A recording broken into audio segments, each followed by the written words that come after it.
It's a Tuesday night you open your banking app, not because you need to, just out of the quiet compulsion that develops when money is a low-grade anxiety that never fully goes away. Decent salary for 1K going in, credit card paid off every month. You're doing everything right. And the number on the screen looks almost exactly like it did 3 months ago. not dramatically worse, just hovering. Your financial life is a lake that gets filled from one end and drained from the other, At exactly the same rate. and nobody told you that was a problem because the lake looks full. Then last week someone from your office quietly stopped showing up. Same company, roughly your salary, maybe a year older, retired at 51. No inheritance, no crypto. Just stopped, said she had enough. And you were sitting there thinking how That's the thing about the unconventional path. it's invisible until it isn't. This video is about the gap. What creates it and what it costs to keep following the advice. Everyone called responsible. My name is Nick, and I've spent way too much time studying. Why do people can follow the same general lifestyle And end up in completely different financial realities. if you've ever done everything you were supposed to do And still felt like something wasn't adding up. subscribe and hit that like button? Because today we are going line by line through the conventional money playbook. And the math on some of this is going to be uncomfortable. I'm not a financial advisor. This isn't financial advice. I'm just someone who finds the numbers genuinely And alarming. thinks you should see them too. Let me introduce you to two people. Nina's 32. She did everything she was told. Steady job, bought a house at 28 because her parents told her renting was throwing money away. drives a 2020 for Honda Pilot at $687 a month. Has a financial advisor named Greg. Who calls twice a year to reassure her she's on track. Saves about 10% overall, pays of her travel rewards card every month. Because that's what financially responsible people do. She's not reckless, she's not ignorant. She has genuinely tried to do the right things. Ian is also 32, almost exactly the same salary as Nina. Rents an apartment, drives a 2019 Toyota Camry he bought with cash for $14,000. No financial advisor invests 35% of his income into 3 index funds. He set up in an afternoon he hasn't touched since. His friends think he's weird about money. His MOM sends him Zillow listing. He says I'm good and doesn't explain further. From the outside, Nina looks like she's winning. She has the house, the advisor, the rewards points, the car with the lane assist and panoramic sunroof. 30 years from now, Nina will have approximately $952,000 in net worth. Mostly home equity she can't spend without selling, and a 401k that generates about $38,000 a year on expenses that have grown to $75,000 She'll a year. work until 66. Ian will have approximately $3.163 million. His portfolio will generate $126,500 a year. He'll stop working at 51, same salary. Same city, same economy. $2.2 million difference. We're gonna build that gap piece by piece. So by the end, You know exactly which parts of the playbook are costing you how much. and what the alternative actually looks like. The foundation of Nina's plan, and probably is yours. the advice to save 10% of your income.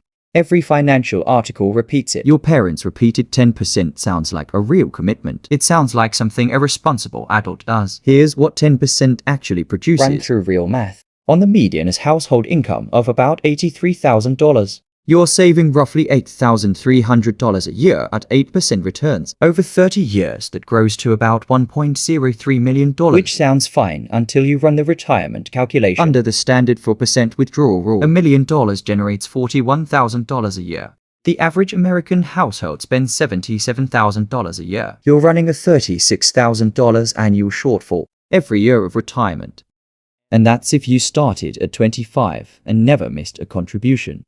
The American personal savings rate right now is 4%. It's not 10% for. The median American isn't hitting the target. That wasn't enough to begin with. We're saving for retirement the way someone By diets. switching From 3 sodas a day to 2.5. Technically progress, categorically insufficient. 10% sounds like a plan until you see what it produces. Then it sounds like a polite way to be broke at 70. Here's what Ian does instead. He saves 35% not because he earns dramatically more than Nina. Because he decided early on what his actual goal was. Financial independence, not just financial stability. And built his spending around that goal.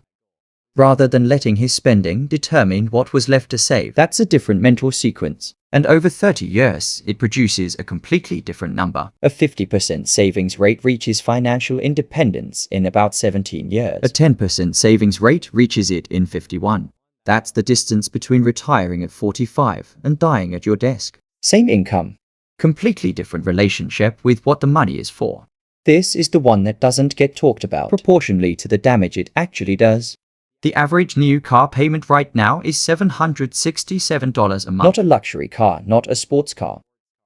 The average of regular car for a regular person. Nina's $687 a month is slightly below average. Which tells you something about where reasonable has drifted. Nearly 1 in 5 buyers now takes a loan that stretches to 80 for months. 7 years, they're financing a depreciating asset for 7 years. Because that's the only way the monthly payment feels survivable. And here's how the dealership makes that happen. They ask you what monthly payment you're comfortable with. The moment you answer that question, you've stopped thinking about the price of the car and started thinking about a number they chose for you. That question is not customer service. It's a magic trick. Nina's $45,000 Honda loses about 20% of its value the day she drives it off the lot. By year 5, it's worth maybe $18,000. She still owes $22,000. She is, in the industry's careful language, upside down paying on something worth less than she owes. Her options are keep paying or roll the negative equity into the next loan and restart the clock. Most people roll it over, then they do it again. It's not a car purchase, it's a subscription to permanent debt. And the product loses value every month. Here's the number that should actually change how you see this. $700 a month invested in an S&P 500 at historical index average fund returns over 30 years becomes approximately $1.58 million. $1.58 million from the car payment. Not one car the habit. The rolling cycle of financing. Trading in rolling negative equity repeat. The dealers love the cycle because it creates customers for life. The math says they cost the average person around $1.5 million in compounding. That's not transportation, that's wealth destruction. With heated seats and a panoramic sunroof. Ian bought a used Camry for $14,000 cash. His friends thought it was a strange choice for someone with a good salary. They were calculating the wrong thing. Okay, and we've covered the savings rate and the car. But the next one is the one that tends to genuinely surprise people. Because it's something you've probably been told is the responsible adult thing to do when you see the actual numbers on it. You're going to have a reaction. Nina bought her house at 28 because her parents told her renting was throwing money away. This is the most durable piece of financial advice in America. It sounds like something your grandparents figured out long before you did. It is also in many markets in 2026. Mathematically wrong across the 100 largest as metros. Buying a home currently costs 57% more per month than renting an equivalent property. In Los Angeles, 118% more. In San Jose, 131% more. That's not a market quirk. That's what happens when home prices reach 5 times the median household income. Up from 3 and 2 times a generation ago. I know the math that made home ownership obviously correct for your parents. Doesn't apply to your housing market. They just forgot to update the advice. But you're building equity. How high? Yes. Robert Shiller, who won a Nobel Prize studying asset prices, tracked real home appreciation across 130 years of as data. After inflation, homes appreciate about 1% per year. 1%, the S&P 500 has returned roughly 7% per year in real terms. Over the same period when Nina's parents told her to buy. Instead of investing the difference, they were recommending the asset with the worst historical return, the higher monthly cost, and the hidden expenses they never mentioned. Those hidden expenses: property taxes averaging $4,800 a year. Insurance maintenance, 1 to 2% of home value annually. In which Nina's $380,000 house is $3,800 to $7,600 a year. Just to prevent deterioration. Transaction costs when she eventually sells. 8 to 10% of sale price gone. And the opportunity cost of the down payment, which is capital sitting in bricks instead of compounding. Renting is throwing money away is a bumper sticker. Bumper stickers don't run calculations. Grit calls Nina twice a year. He's pleasant. He uses words like diversified and well-positioned. He charges 1% of her assets under management, which sounds almost negligible. Here's what 1% costs over a career. On a $500,000 portfolio, growing at 7% annually over 30 years. Greg's 1% fee consumes approximately $934,000 in foregone. Compounding, not a fee. Nina wrote a check for wealth she never accumulated. Because every dollar that went to Greg didn't compound. For Nina, $934,000 for twice yearly phone calls and a quarterly newsletter. but maybe Greg is good. Maybe his funds outperform the market and the fee is worth it. According to S&P SPIVA scorecard, 94% of actively managed domestic equity funds Underperform a simple index fund over 20 years, 94%. And among funds that made the top quartile in one period, essentially zero remained there for years later. the funds rotate in and out of rankings with roughly the consistency of a roulette wheel. Vanguard's total stock market index fund charges 0.03%. Greg's recommended funds average 1% to 1.5% in expenses. Before his own 1% advisory On fee. top, Nina is paying 40 to 50 times more. For a product with a 94% historical track record of being worse. That is a remarkable business model. But the entire active fund industry has convinced a country Full of intelligent people to pay a premium for statistically inferior results, and done it so elegantly that the customers feel prudent for doing it. Ian has no Greg, he has a Vanguard account. 3 index funds and a 0.04% expense ratio. He set it up in an afternoon and hasn't thought about it much since. He is currently beating Greg's funds in his sleep. Literally most of the compounding happens while he's asleep. This is genuinely my favorite one. Because it's the most elegant trap in the playbook. The pitch is perfect, use your card for everything. Pay it off monthly, collect points. Fly business class for free profit. And if you're the rare person who pays the full balance, every single month the rewards are real. But MIT researchers found that people spend 12 to 18% more when paying by card than by cash. McDonald's found their average card transaction was $7 versus $4.50 in cash. Same menu, same customer. Different payment method. The physical act of handing over money creates what psychologists call The pain of paying cards eliminates that pain entirely. And without the friction, spending quietly goes up. So your card gives you 1.5% cash back on purchases. You increased by 15% because you stopped feeling the money leave. Congratulations. You've optimized yourself into a more efficient consumer. On behalf of Visa, you are not hacking the reward system. The reward system is hacking you. For the 47% of cardholders who carry a balance, The average April is almost 21% on the average balance of $6,500. minimum payments turn that debt into a compounding machine that works entirely in the bank's direction. The cash back on your spending amounts to maybe $100 a year. The interest charges amount to thousands. The credit card companies have invested Billions in behavioral research. to design exactly this outcome. They're very good at what they do. The least you can do is notice it. Here's the thing nobody shows you about the unconventional path. What it actually looks like to live it. From the outside, it looks like deprivation. Older car rental apartment. No Greg, and deprivation sounds miserable. So most people don't try But it. here's Ian's actual year. He makes around $70,000 to $1,000 after tax. Your rent is $1,600 a month. The Camry cost him nothing monthly. Every payday to $1,100 goes automatically into his index funds. Roth IRA taxable brokerage for $101,000 before he can touch it. He set this up once, he doesn't think about it. The money disappears before he can spend it, Which is exactly the point. What's left? about $2,000 to $100 a month. He spends more or less freely. Good dinners a trip or to a year. A nice apartment in a neighborhood he actually likes. He's not eating rice out of a pot and meditating on the virtue of frugality. He lives a normal, comfortable life. He just structured it so wealth building happens first, and lifestyle spending happens with what remains. Rather than the other way around. When friends ask why he's not buying a house, He says the math doesn't work for me right now. When his MOM sends Zillow listings, he says I'm good and moves on. he's not smug about it. He's just decided that his Tuesday night banking app check shouldn't be a source of low-grade dread. And right now, it isn't. Here's the part that explains everything else. Why do smart people follow a playbook the math says doesn't work? Neuroscientists have found that going against social norms activates the same neural pathways associated with physical pain. Not metaphorical discomfort. Measurable neuro-level pain response. So when everyone Nina knows is buying houses and financing SUVs and hiring Greg, and she considers not doing those things, her brain physically pushes back. The friction isn't just social awkwardness, it's biology, and then there's the visibility problem. You can see your neighbor's car in the driveway. You cannot see their brokerage balance. You can see your coworker's kitchen renovation. You cannot see their credit card debt. Everything you observe about other people's finances is biased toward what they spend visible, physical photographable.